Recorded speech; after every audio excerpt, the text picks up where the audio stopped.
So I'll be the second affirmative. I would like to simply reiterate our claims, which are: one, putting violent teens in prison prevents future teens to commit the same crimes.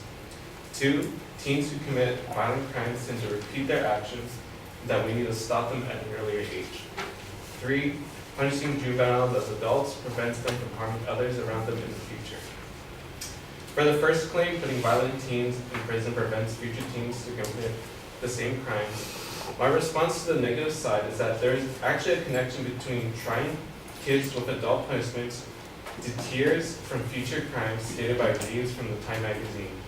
Harsh sentencing acts as a deterrent to kids who are considering committing crimes.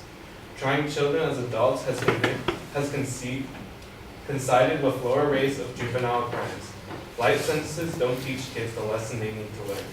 If you commit a terrible crime, you will spend a considerable part of your life in jail. While it may be true that juveniles put in adult facilities are at risk of being abused by the staff or have a higher risk of suicide, the main concern is how juveniles are paired with adults. But there are many facilities in the U.S. that separate juveniles from adults through the Juvenile Justice and Delinquency Prevention Act of 1974, or the JJDPA, and the Prison Rape Elimination Act of 2003, or PREA. From the Atlanta, this was from the Atlanta article by Jessica Layton. While there are currently 11 states that follow PREA, it shows that if more states comply with PREA, juveniles who should be put in prison for their crimes are not treated poorly with adult cellmates, which is the main concern with putting teens in prison. This is still from the Atlanta article. I would like to remind the audience that we are talking about capital crimes and that kids who do these crimes are dangerous, and those who commit petty crimes or non-capital crimes such as stealing an item who could easily go to rehabilitation sanctions to help them. Keeping two completely different juveniles in one place is not right, since one deserves heavy punishment while the other just needs to be set in the right direction for the mistake. Moving to the second claim, which is teens that start off as violent offenders keep offending up until a certain age, and that we need to stop them early. My response to the opponent's claim is that our claim strictly focuses on capital crimes, so the statistic that my partner stated earlier is relating to capital crimes, and that these teenagers can cause these capital crimes, which is murder, rape, arson, etc.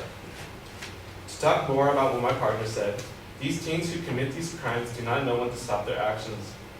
I think that they can continue these heinous crimes without consequences. Mary Estudillo stated that, protected by a lenient and highly outdated juvenile justice system, violent youth have taken advantage of such benefits and have run rampant in our cities, which proves that what we are talking about. Humans learn from mistakes by negative punishments, and that if we don't do anything serious to stop them, they will continue to do these crimes without thinking these are serious consequences to their actions. To go off what my partner said, juveniles are classified as teenagers, but they can absolutely think like adults. That's why they are capable of carrying out these capital crimes that are meticulously well thought out. According to the Denver Post, done by Peter Ware, he states that in his article, the advocates for reform retain experts who state that 3/4 of the adolescents lack the decision-making abilities of an adult. However, this means that 1/4 of juveniles can function in a manner very similar to adults. While it may be a small percentage that adolescents think like adults, it still proves the fact that these kids are knowledgeable of what crimes they can commit and the consequences that go along with it. To reiterate what my partner said, there is a big difference between juveniles that commit petty crimes versus capital crimes. Our main claim is about capital crimes, and mixing teenagers who have done non-capital crimes with those who have done capital crime in the juvenile sentence is unfair. According to the National Center for Juvenile Justice Statistics in 2000, an estimated 270,000 cases involved 14 to 17-year-old teens who are charged with violent crimes, which typically include murder, rape, robbery, and assault. Of those 270,000, less than 1%, or 1,855, were waived to the criminal court, according to the Gallup article done by Julie Ray. This shows that the other 99% are either in rehabilitation camps or they are let go of their crimes, so they're still roaming around. This is unjust because those who should be tried as an adult are not getting punished nearly enough and it is what's causing teenagers to continue their actions. Our third claim, which talks about punishing juveniles as adults, prevents them from harming others around them in the future. By punishing these juveniles that are causing violent crimes, we can keep cities in a better place little by little.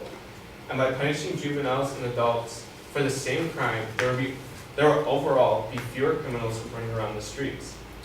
The Justice Department estimates that about 10% of all homicides are committed by juveniles under the age of 18, and nearly every year the FBI arrests more than 33,000 young adults under the age of 18 for offenses. And of those arrests, about only 1% is tried as an adult.